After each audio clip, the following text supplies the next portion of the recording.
శోధనలు,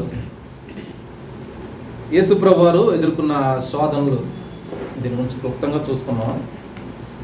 ఇది మరలా ఖచ్చితంగా ఒక్కొక్క దాని గురించి, ఒక్కొక్క శోధన గురించి ఒక వీడియో పెడతాను. ఇది మాత్రం క్లుప్తంగా చెప్తాను, ఎందుకంటే చాలా పెద్ద సబ్జెక్ట్ ఇది, అందరికీ అవసరమైన సబ్జెక్ట్ కూడా. బాప్తిసం అనేది ముందు చెప్పుకున్నాం. అసలు బాప్తిసం అంటే ఏంటి? తిరిగి జన్మించడం. బాప్తిసం ఎందుకు తీసుకోవాలి అన్న విషయాలు, ఎందుకు తీసుకుంటాం అన్న విషయాలు చూస్తే కనుక, బహిరంగంగా ఒక గుర్తుగా మనం రక్షించబడ్డాము అన్నదానికి బహిరంగ గుర్తు, రక్షించబడ్డాము. ఇది తీసుకోకపోతే తీసుకోవాలా తీసుకోకూడదు? ఇప్పుడు గుర్తే కదా అంటే ఖచ్చితంగా మనం తీసుకోవాలి. ఎందుకు తీసుకోవాలంటే దేవుడు ఆజ్ఞ, అది యేసుప్రభువు ఆజ్ఞ. ఖచ్చితంగా బాప్తిసం తీసుకోవాలి. రక్షించబడిన ప్రతి వ్యక్తి బాప్తిసం తీసుకోవాలి. మత్తయి సువార్తలోను అలాగే మార్కు సువార్తలోను కూడా మనం చూసినటువంటి విషయాలు, పాత క్లాసులోనే మనం చూసిన విషయాలు. అలాగే బాప్తిసం తీసుకుని ఆయన వచ్చినప్పుడు పరిచర్య ప్రారంభం, యేసుప్రభువు వారు పరిచర్య ప్రారంభించిన తొలి గడియలు చెప్పాలంటే, పరిచర్యకి తొలి గడియలు అప్పుడే వచ్చారు బాప్తిసం తీసుకుని. ఆ సమయంలో పరిశుద్ధాత్మ దేవుడట ఈయన్ని వెంటనే అరణ్యంలో తీసుకెళ్ళిపోయాడు. సాతాను కాదు తీసుకెళ్తా, శోధించడానికి సాతాను కాదు తీసుకెళ్తా. ఒకసారి చూడండి, మత్తయి వచ్చు, మార్కు సువార్త వచ్చు, ఒక్కసారి మనం చూద్దాం. అక్కడ ఉన్న సందర్భాలు ఒకసారి మనం గమనిద్దాం. మత్తయి సువార్త అయితే 4వ అధ్యాయం ఉంటుంది కదా, చివరిలో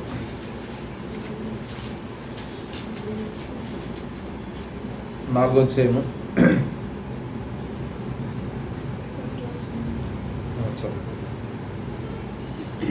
అప్పుడు యేసు అపవాది చేత శోధింపబడుటకు ఆత్మ వలన అరణ్యమునకు కొనిపోబడెను. ఎవరి వలన? ఎవరి వలన తీసుకెళ్ళబడ్డాడు? ఇక్కడ ఆత్మ అనేది క్యాపిటల్ లెటర్స్, అది పెద్ద అక్షరాలతో రాసింది చూడండి. బైబిల్లో మనకి పెద్ద అక్షరాలతో ఎక్కడ రాసున్నా సరే దేవుని ఆత్మని లెక్క, అలా తీసుకోవాలి మనం. అందుకని పెద్దది రాసుకొస్తారు. చిన్నదే ఉన్నదనుకో, ఆత్మని ఎక్కడ చిన్నది రాస్తుందనుకో, అది మనిషి ఆత్మ అనమాట. పెద్దది రాస్తే కనుక పరిశుద్ధాత్మని, దేవుని ఆత్మని. అప్పుడు దేవుని ఆత్మ చేత అరణ్యంలోనికి తీసుకెళ్ళి, ఎవరి చేత శోధించబడ్డానికి? ఇది చూడండి, దేవుడే, పరిశుద్ధాత్మ దేవుడే యేసయ్యని అపవాది చేత శోధించబడ్డానికి తీసుకెళ్ళాడు అని చెప్పి రాసుకొస్తాడు మత్తయి. కరెక్ట్ అనేది కరెక్ట్గానే చదివాం కదా. చూడండి, అంటే శోధన అనేది మనుషులకి ఖచ్చితంగా వస్తుంది. చాలా సందర్భాల్లో దేవుడు కూడా అనుమతిస్తాడు. ఇక్కడ అనుమతించాడు దేవుడే. యేసయ్యకి శోధనల గురించిన విషయాలు ఇవి చూసినప్పుడు ఆయన అనుమతించాడు. కొన్ని అనుమతిస్తాడు మనకి, మన జీవితాల్లో కూడా. అంటే ఈయనకి అనుమతించడం వేరే, మనకు వచ్చిన సందర్భాలు వేరే కావచ్చు. కొన్ని సందర్భాలను బట్టి ఇక్కడ మనం చూసిన ఈ శోధనలో చూస్తే 40 రోజుల పాటు ఆయన మత్తయి సువార్త చూడండి, మార్కు సువార్తలోని, మార్కు సువార్త 1వ అధ్యాయం 12వ వచనం. వెంటనే పరిశుద్ధాత్మ ఆయనను అరణ్యంలోనికి త్రోసుకొని పోయింది. ఆయన సాతాను చేత శోధింపబడుచు అరణ్యంలో 40 దినములు అడవి మృగములతో కూడా నుండి, మరియు దేవదూతలు ఆయనకు. చాలండి, వెంటనే ఇక్కడ కూడా అలా రాస్తున్నాడు, పరిశుద్ధాత్మ ఆయనను అరణ్యములోనికి త్రోసుకుని పోయినట్టు ఏకంగా. ఈ మార్గర్ బల రాసుకొచ్చాడు ఈయన. తర్వాత ఏమంటున్నాడు అక్కడ? సాతాను చేత శోధించబడుతూ ఎన్ని దినాలు? ఎన్ని శోధనలు? 3 శోధనలు కాదు, యాక్చువల్ దాని గురించి అడుగుతున్నాను. 40 దినాలంటే చాలా శోధనలు. ఎన్ని శోధనలు చేశాడో అందులో ప్రత్యేకించి 3 శోధనల గురించి మాత్రం రాసుకొచ్చారు. ఈ 3 శోధనలు మన జీవితానికి చాలా ఉపయోగకరమైనవి. మనిషి ఈ 3 ఏదో దాంట్లో పడిపోతాడు. మొదటి శోధన అవ్వచ్చు, రెండోది అవ్వచ్చు, మూడోది అవ్వచ్చు, అదే వివరించుకుందాం. వీటిలో ఏదో దాంట్లో పడిపోయే అవకాశం ఉంటుంది. దేవుని ఆత్మ చేతే మనం ఇందులోంచి బయటికి రాగలం. మనంతటా మనం రావాలంటే కష్టం. దేవుడు మనల్ని నడిపించాలి. అందుకనే పరిశుద్ధాత్మ మనకి ఇచ్చాడు అంటున్నాం. దేవుడు రక్షణ పొందినప్పుడు పరిశుద్ధాత్ముడు మనకి ఫ్రీగా ఉచితంగా మనకు అనుగ్రహించబడ్డం. ఎందుకంటే యేసుప్రభువు కూడా ప్రార్థన కూడా నేర్పించాడు. మనం శోధనలో పడకుండా వీళ్ళన్నిటిలో నుంచి నన్ను తప్పించు అని చెప్పి ఆయన ప్రార్థన, పరలోక ప్రార్థన కొండమే ప్రసంగంలో చెప్పినటువంటి ప్రార్థన. లోకా గారు చూద్దాం, లోకే రాశారు.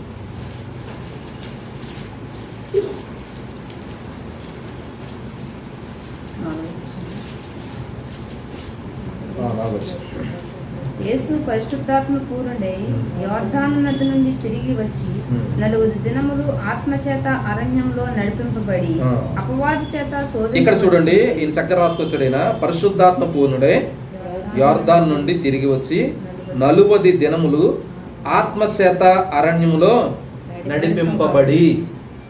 సాతాను శోధనను పెడుతుంది, శోధిస్తుంది. దేవుని ఆత్మేమో ఈయన నడిపిస్తుంది. అంటే ఈ పరిశుద్ధాత్మ దేవుడు ఈయన నడిపిస్తున్నాడు, అంటే మరి బలపరుస్తూ ఉన్నాడు, నడిపిస్తూ ఉన్నాడు. సాతాను మాత్రం శోధనలు మాత్రం చేస్తూనే ఉంది అన్న విషయాలు ఇక్కడ రాస్తున్నట్ట. అపవాది చేత 2వ వచనంలో శోధింపబడెను. ఆ దినములలో ఆయన ఏమీ తినలేదు. అవి తీరిన తర్వాత ఆయన ఆకలి కొనగా.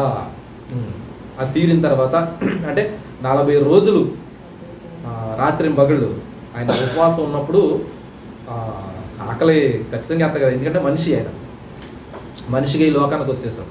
100% మనిషి, 100% దేవుడిగా ఉన్నాడు. కనుక ఆయనకి ఆకలేసింది. 40 రోజులు ఇక్కడ ఉపవాసం ఉన్న తర్వాత ఆకలి కొన్నాడు.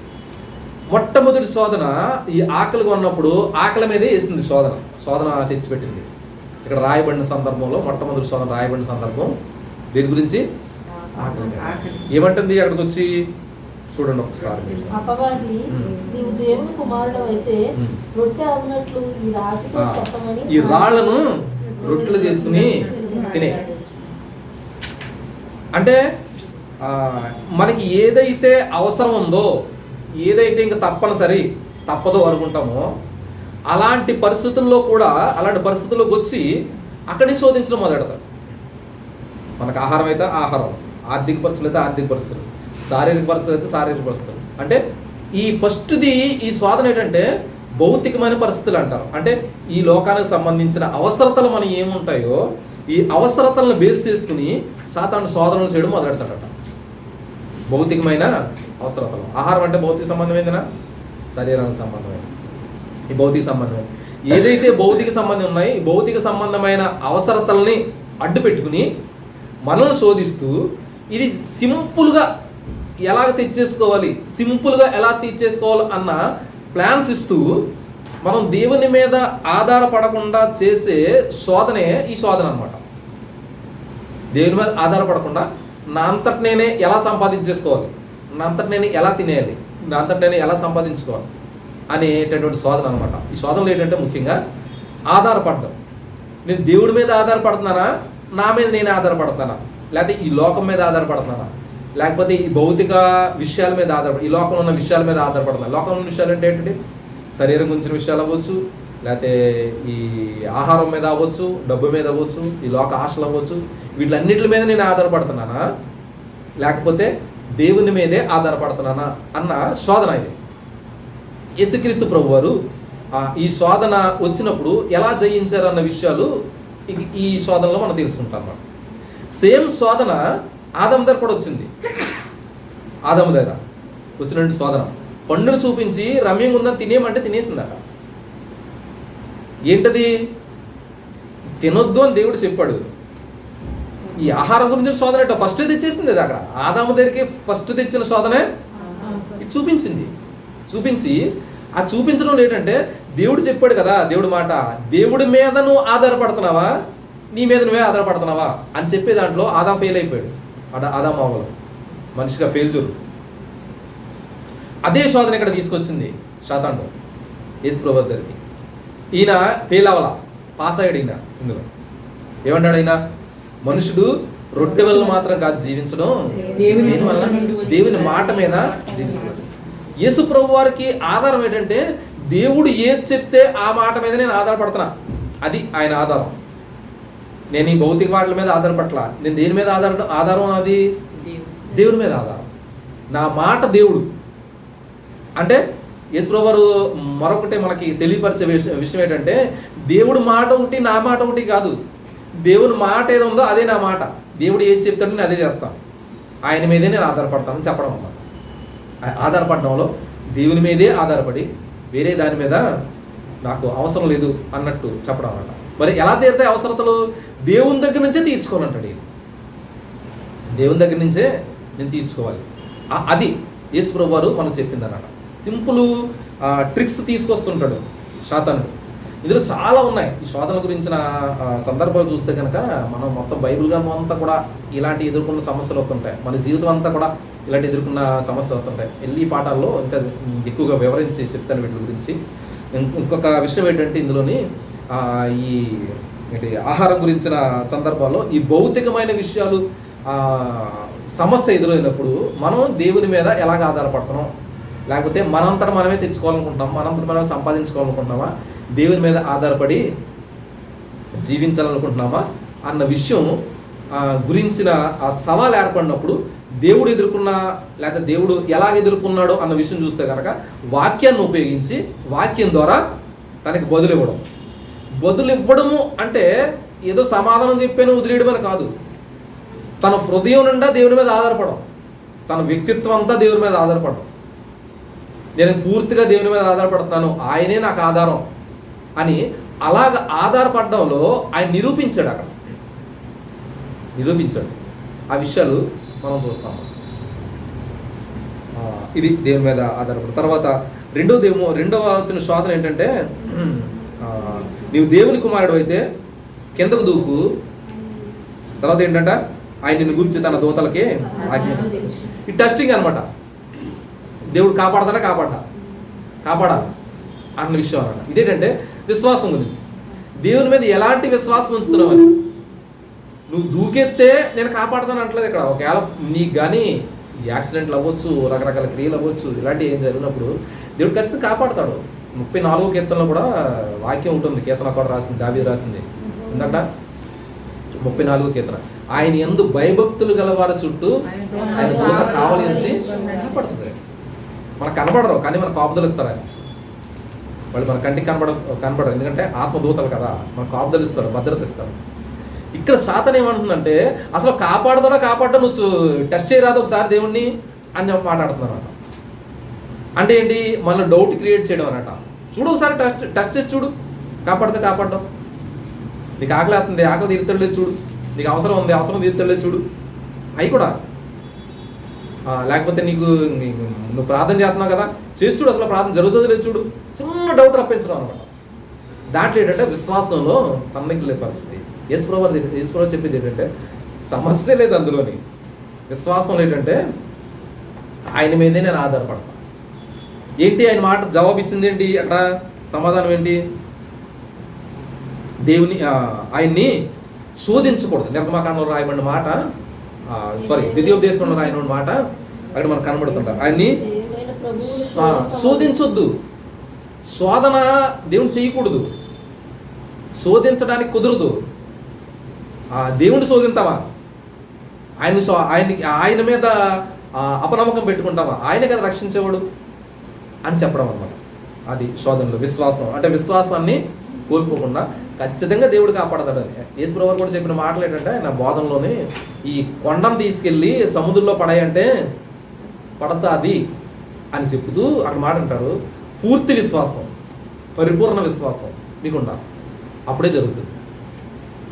కొండను నేను పడేయమంటే పడిపోద్దా, అది వెళ్ళిపోద్దా అన్న విషయాల గురించి మనం అనుకుంటా మన మైండ్లోకి చక్కర్లు కొడుతుంటాయి. నిజానికి అక్కడ మాట చెప్పింది ఏంటంటే యేసుప్రభువు వారు చెప్తే నిజంగానే పడిపోద్ది. అది శిష్యులు చెప్పినా అదే సందర్భం, మనం చెప్పినా అలాగనట. కాకపోతే ఇప్పుడు మనం కొండలు పడేయవలసిన, సముద్రాల్లో తీసుకెళ్ళి పడేయవలసిన మన అవసరం ఏమీ లేదు. మనకు ఉందంటారు. అప్పుడు ఆ కొండను తీసుకెళ్ళి సముద్రంలో పడితే మనకు ఉపయోగం ఏంటి అంటే దేవుడు చేస్తాడో లేదని చెక్ చేయడానిక ఇది శోధన అన్నమాట. అలా కాదు. ఈ కొండలు అనేటప్పటికీ సమస్యలు, ఇరుకులు, ఇబ్బందులు, లేకపోతే చెప్పుకోలేని సమస్యలు కొండలాగా అయిపోయి అంటాం. చాలా బాధలు. ఇలాంటివి ఉన్నప్పుడు నిజంగా దేవుని మీద ఆధారపడినప్పుడు దేవుడు అందులోంచి నిన్ను ఖచ్చితంగా తీసుకొస్తాడని పూర్తి విశ్వాసం ఉంచినప్పుడు ఖచ్చితంగా జరుగుతుంది. విశ్వాసం యేసుప్రభువు వారు చెప్పిన మాట, శిష్యులతో ఎక్కువ చెప్పిన మాట కూడా, అల్ప విశ్వాసాలు ఉండొద్దు, విశ్వాసంలాగా ఉండండి. ఇది ఈ శోధనలో. మూడోది ఏంటంటే దేవుని మీద శోధనలో ఈ సాగిలపడి దేవుణ్ణి నమస్కరించేది బదులు నాకు నమస్కరిస్తే కనుక ఈ సింపుల్ మార్గంలో ఈ లోకరాజ్యాలన్నీ కూడా నీకు ఇచ్చేస్తాను. అంటే నీకు దేవుని మీద పూర్తి సమర్పణ పెట్టుకున్నావు కదా, అలా కాదు, ఆ సమర్పణ కొద్దిగా పక్క తప్పించన్నట్టుగా అన్నమాట. సమర్పణ, సంపూర్ణ సమర్పణ. యేసుప్రభువు వారు చెప్పేది అంటే సంపూర్ణ సమర్పణ అనేది ప్రతి ఒక్కరికి కావాలి. యేసుప్రభువు వారు తను నిరూపించింది ఏంటంటే నేను సంపూర్ణ సమర్పణ అంటే దేవుడు ఏది చెప్తే నేను దాన్ని లోపడతా. దేవుడు ఏం చేయమన్నాడు? ఈ లోకంలో అందరినీ సంపాదించడానికి సిలువ మార్గం ఏర్పాటు చేశాడు. ఆయనకి పరిపూర్ణ రక్షణ ప్రజలందరికీ కావాలని చెప్పేసి ఆ రక్షణ కార్యంలో సిలువ యాగము, సిలువ కార్యము, ఈ మానవ రీతిలో వెళ్ళడము, సిలువ ఎక్కించడం ఎన్ని దేవుడు ఏర్పాటు చేశాడు. ఆయన చిత్తం. సాతాను ఏం చేయమంటున్నాడు? ఎన్ని అక్కర్లేదు, ఆయన రాజ్యం స్థాపించాలంటే, ప్రజలందరినీ దగ్గర రావాలంటే సింపుల్గా ఒక్కసారి వీడికి ఎంత ధైర్యం అండి వీడికి, సాతానికి. నాకు వచ్చి మొక్కితే దేవుణ్ణి అంటాడా? నాకు వచ్చి మొక్కితే ఇచ్చేస్తానంటున్నాడు సాతాను. నిజంగా ఆ టైంలో యేసయ్య నిజంగా దాన్ని ఖండించేయాలి, నాశనం చేసేయాలి. దాని మీద కూడా దీర్ఘశాంతం చూపిద్దడేమో అనిపిస్తుంది నాకు. సాక్షాత్తు దేవుణ్ణే ఆ మాట అనడం నాకు భయం వేస్తుంది ఒకసారి ఆ మాట చదువుతుంటే. యేసుప్రభువు చెప్పింది ఏంటంటే దేవుడు ఏది చెప్పాడో ఆయన చిత్తమే నా చిత్తం. ఆయన ఏ మార్గం ఏర్పాటు చేస్తాడో ఆ మార్గం గుండానే వెళ్తాను. నువ్వు చెప్పిన సింపుల్ మార్గాల్లో రాజ్యాలు తెచ్చుకునే పని నాది కాదు. కొన్ని పరిస్థితుల్లో ఇప్పుడు ఏదైనా నెగ్గాలి అనుకోండి, ఇప్పుడు క్రికెట్లో ఉన్నాయి జరుగుతున్నాయి, అది నెగ్గాలి అనుకోండి, ఇందులో ఆడాలి, కష్టపడాలి, కష్టపడినంత కష్టపడితేనే లాస్ట్ విన్నింగ్. వీడు ఏమీ చేయకుండా నెగ్గేయాలంటే గొప్ప వస్తుందా? పరీక్షలో పాస్ అవ్వాలి, చదవకుండా నేను ఫస్ట్ క్లాస్లో వచ్చేయాలి నేనంటే వస్తుందా? రాదు. ఏ పని చేసేది ఆ పని చేసుకుంటూ వెళ్ళాలి. చేసుకుంటూ వెళ్తేనే చివరికి ఆ ప్రతిఫలం అనేది ఉంటుంది ఖచ్చితంగా. దేవుడు ఏర్పాటు చేసింది అది. ఈ భూమి మీద మనం చేయవలసిన పనులు ఉన్నాయి కొన్ని, అవి చేసుకుంటూ వెళ్ళాలి అంతే.